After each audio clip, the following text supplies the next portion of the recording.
Meanwhile, we learned a lot about computers. For example, how the architecture is of such computers, what are the inner electrical equipments like the AND, OR, and NOT gates. What is the principle of input and output so that we can get data and send data. And we learned about how to program the things and how we can write programs so that we can trust in it. But for what do we do all of this stuff? If you look back into the description of what is a computer, the main central statement is to process, to convert, to manipulate, and to work with data.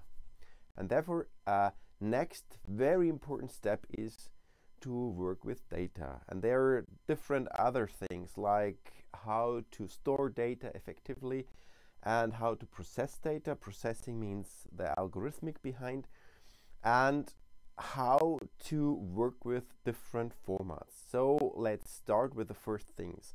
For example, we use very fast data recordings, and there's a big difference. For example, if you want to store data, like here on these hard drive sets of 8 hard drives with gigabits and more in a more or less binary way or binary format, compared to things which you use in the internet, in the search engines, so that you get, or that a lot of users get at the same time, small portions from databases or whatever. So this is the big step which we want to go now. We want to have a look how data can be stored, for example, on such hardware systems, on RAID systems, with a very effective throughput, and how we can access or select data very effectively.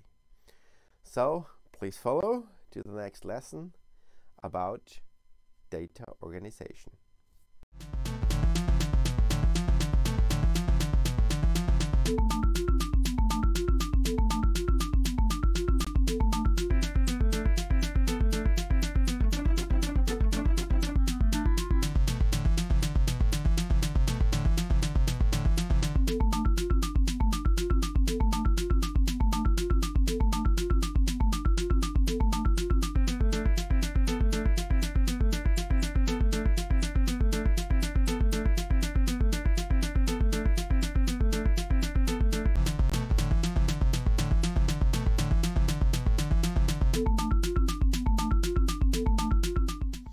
Welcome back to the next lesson in our Applied Computer Science series.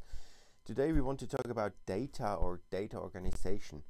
You should know what data are in the sense of computers, because you learned a lot until now about how to represent different data types, so numbers and ASCII codes. So we will have a short review. And then we will have a closer look how we can store huge data sets so that you can request information in just one small click in the internet, in a search engine, so that you get all of the knowledge from the world just with one simple click, or just with one simple request. So there's a huge and tremendous way which we have to use to organize our data sets so that we can use it in databases, for example. And this is what we want to do today. So therefore, we will watch the following things. We will do a first review of the codes and operating systems so that we know about how data are represented again in our computer. Then we will have a look, why do we do a data organization? So why is it necessary that we talk about these things of data organization? The final thing what we want to reach is a way to create a database and what a database is. There will be a separate lesson about databases and especially about requesting with SQL. Then we start with a very simple setup, because everything what you have on your computer is based on file systems, on files and directories or folders. Therefore, if you want to create a database, we need a method to represent things in files. And then we will discuss different methods, for example, single level data structures and also multi-level data structures, so that we can organize data in a special way with metadata, so that our requests, our direct access to the data is quite fast and simple. And then we will directly jump to the use of keys, because if you use these multi-level data structures, you will come into a scenario where you have to use keys, or where you have to use something like addresses. And with this, we have everything to go into the next lessons about algorithms and databases. So let's start with the first part. In the review, we want to have a look into the data again, which we already know. So very important are text data, so ASCII or ANSI data, or also things like what we find here, this Unicode transformed formats, where we have huge data sets in different character representations, so that we can have the same character sets worldwide for different languages, for example. So these parts, the character or string sequences, are a very important thing, because everything is in a first step based on these strings. What does it mean? It means if we enter something on our keyboard, so if we hit a key, it is first of all transformed into something like this. But if we calculate, and if we want to have a very fast access, then we'll have these numbers. So if we watch this, we have characters and we have binary numbers. We have the binary representation, which are really the formal representation of numbers, and we have these character codes. So these two worlds must be combined for databases, so we'll still keep the types, but we will have different methods for these different representations. For example, if we can represent keys or other things with numbers, we will have a really fast way to access these data types. If we have strings, we have to do a lexical search, and we will have to do something like a language, or like a representation of a language. So we already know another method where the data are located. For example, that will have different layers to come to the data. So the lowest layer is here, which is the hardware, which is the representation on the hardware level. And then we'll go up step by step through the physical parts, microprogramming, so this is CPU based things, and then machine code, so let's say assembly and higher level languages. But in between is this operating system stuff, where we have abstracted interfaces so that we can access the data. And this is what we need here.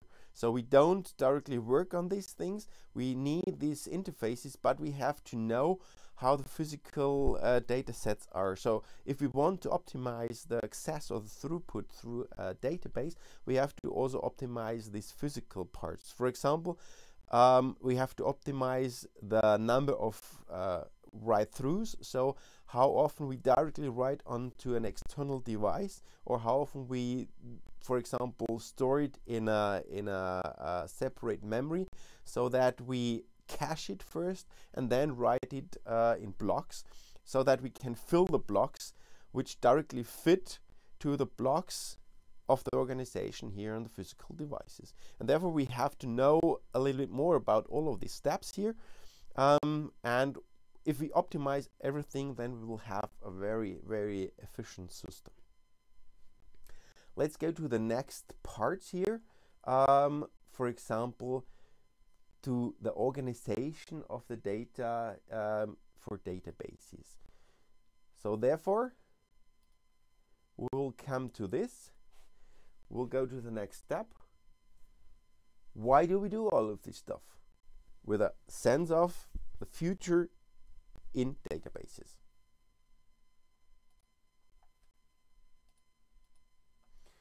So if you watch this diagram, then you see what is the disadvantage of the use of files. So you have a lot of users, different users who want to do something with the data.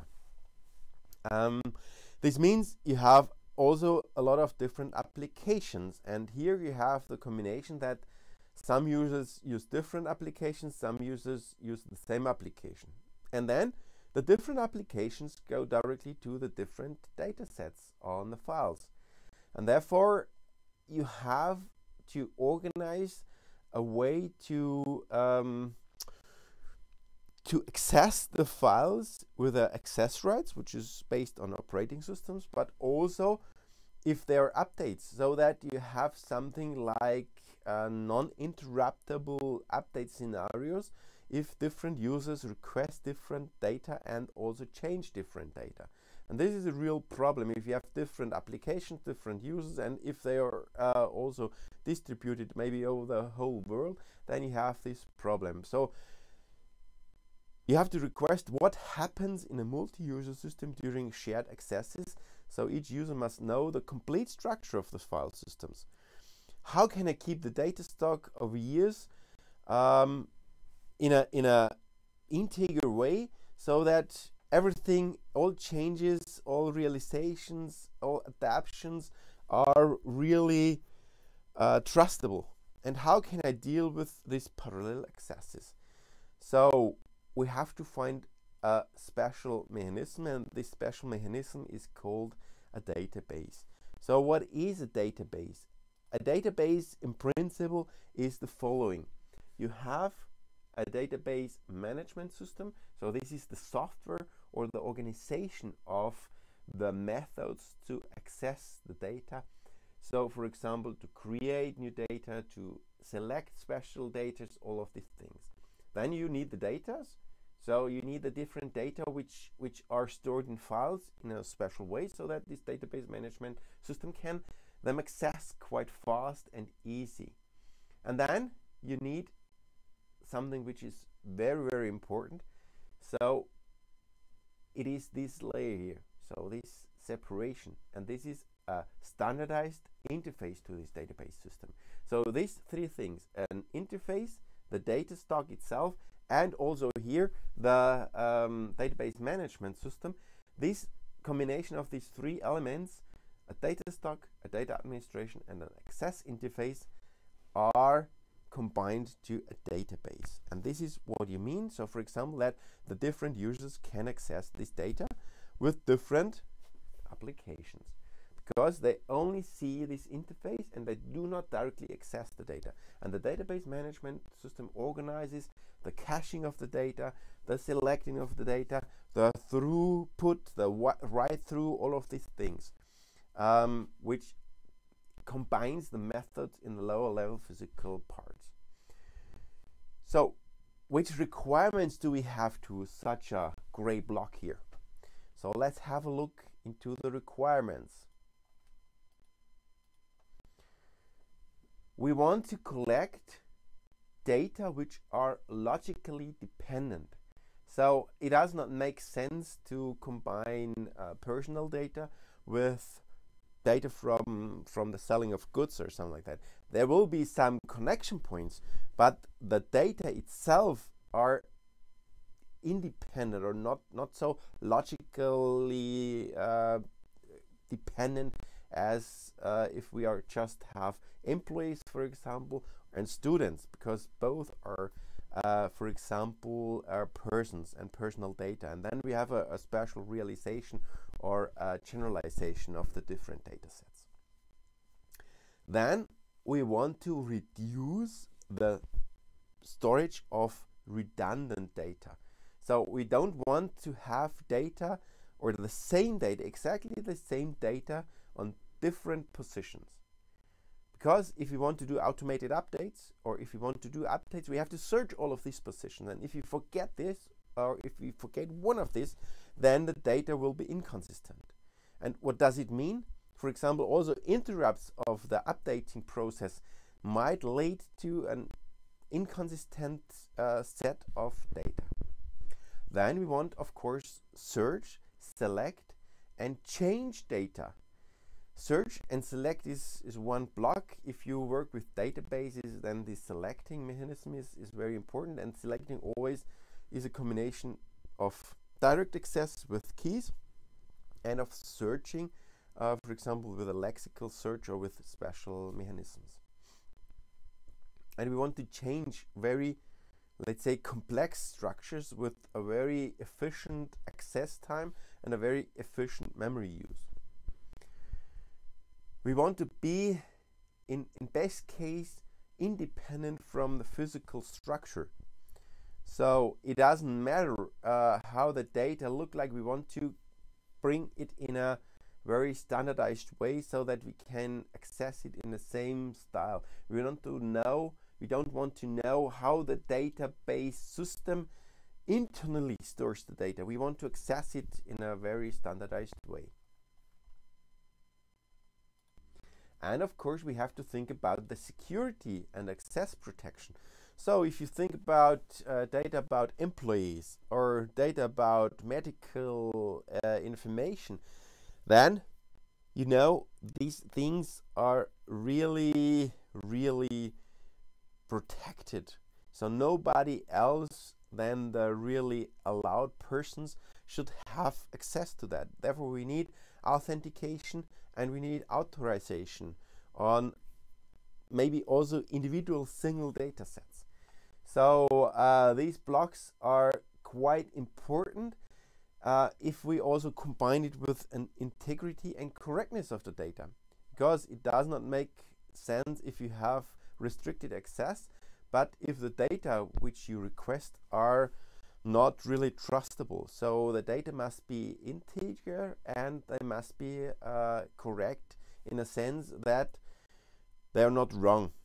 For example, there's a nice sample about the conversion to PDFs, where the printers or scanners, these compact systems, did a scan of different data sets, and the data are internally processed with an algorithm so that similar parts are stored with the same set of characters, and therefore it reduced the size of the PDF, but it happened that the algorithm was wrong, and therefore there was a change in the PDFs.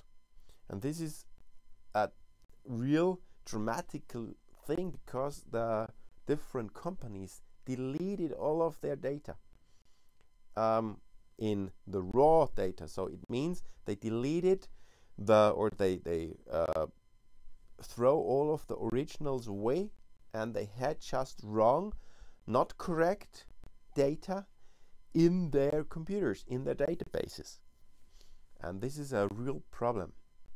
And then we want to use this concurrent access so that different users have the same view but can do special methods so that they can adapt and change data with a very, very efficient way, so that the integrity and correctness is kept.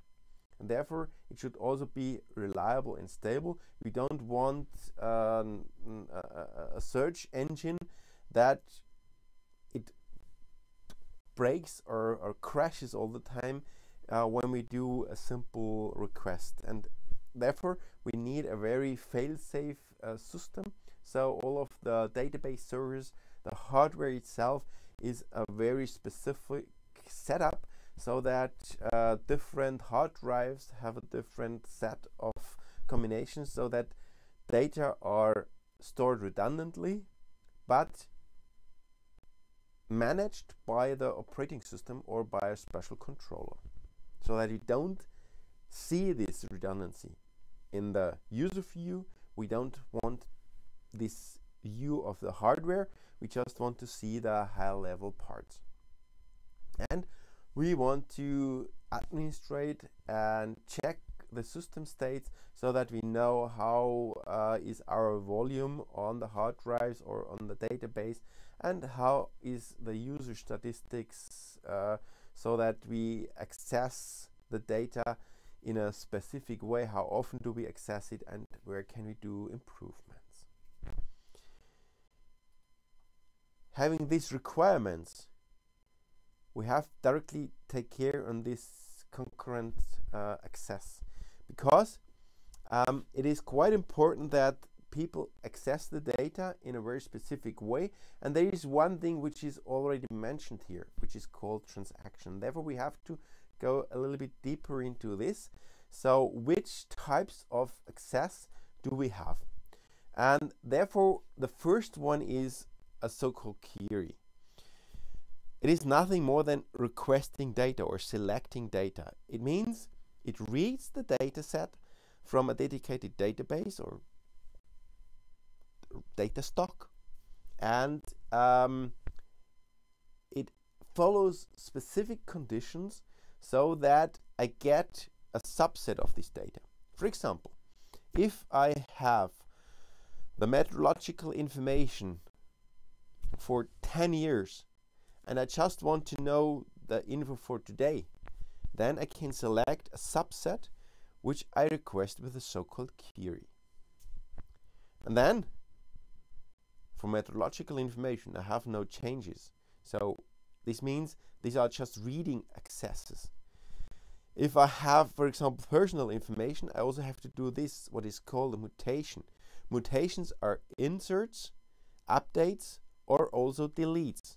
So inserts means I have a new information which I bring into the data. For example, a new student is enrolled and starts studying at the university. So I have to update my database with the new information. Or I have to insert, better spoken. And then, if there is a change, for example, a student got married, then I have to update the information. So therefore, for example, maybe a name change happens. So I have to do an update. So bringing in new information and updating existing information. So I have to search information, I have to update it, and then I have to write it back into the existing database. And for example, if a student leaves the university, it might happen that I delete the information following all the regulations, so that I have to clean up my database with from data which are not needed anymore. So for this I need a reading and writing access. So therefore this is the reading access, and this is the extension, so that we have not only reading possibilities but also writing possibilities. And if you have both of this, especially in this scenario, it will happen that you read data, and for example, if more than one user reads the same data and wants to update the same data, this reading and updating must not be interruptible. Think back, we already had this situation, for example, in operating systems. So if we share a special device between different processes, and what does it mean? We have a critical situation. This critical situation is organized with mutexes or with semaphores, and therefore we have to realize the same here. And in the database structures, it's called a transaction. Transaction is something like setting a start signal and then doing different actions and setting a stop signal. And all of these actions are just processed if the whole sequence is operated. It is also possible to unroll a transaction, to go back to the first step, so that the whole block of updates and inserts and whatever is set to the original scenario.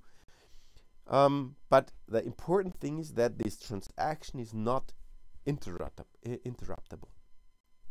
It's essential.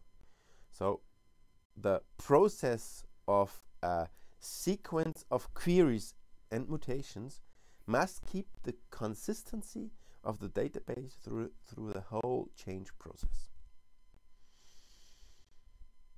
I have one example for that.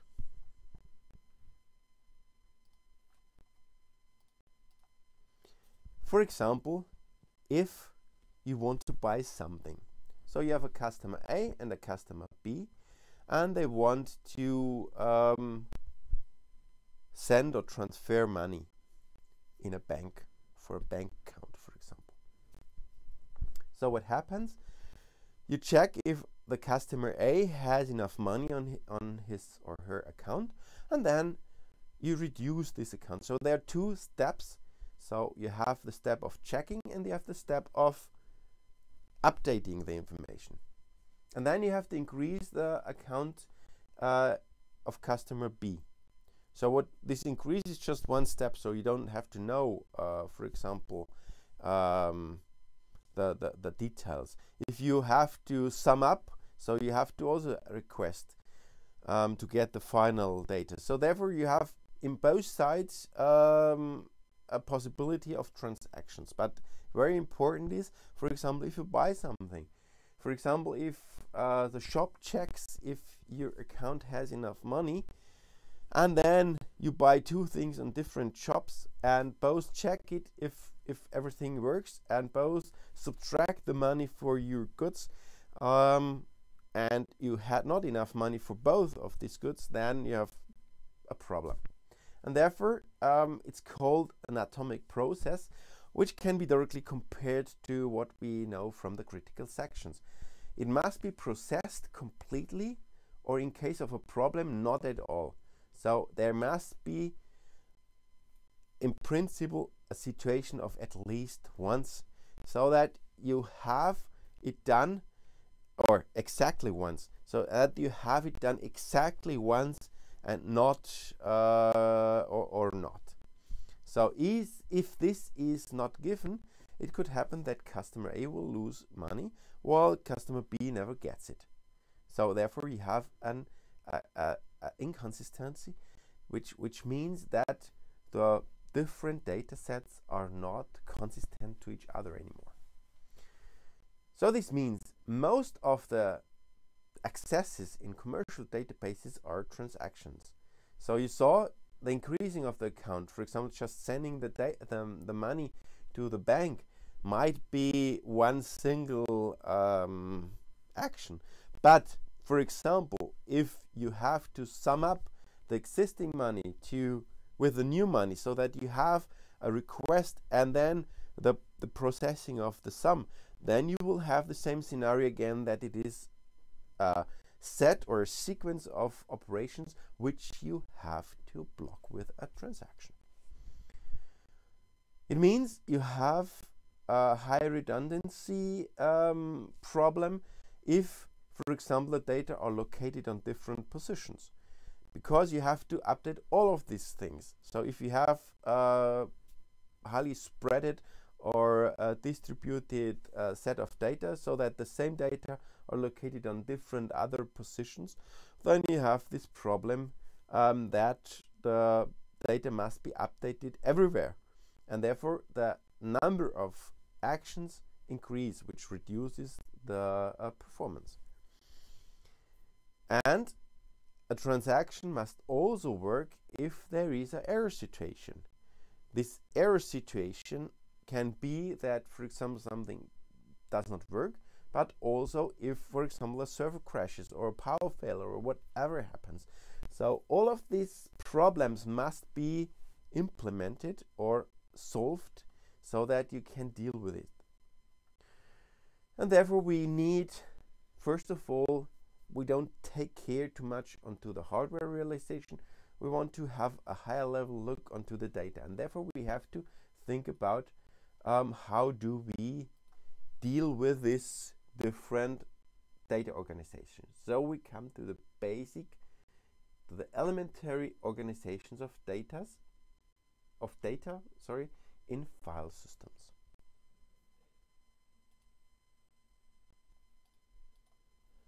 So what we have here is the structure again, with a view of the operating system and the file system and the user view.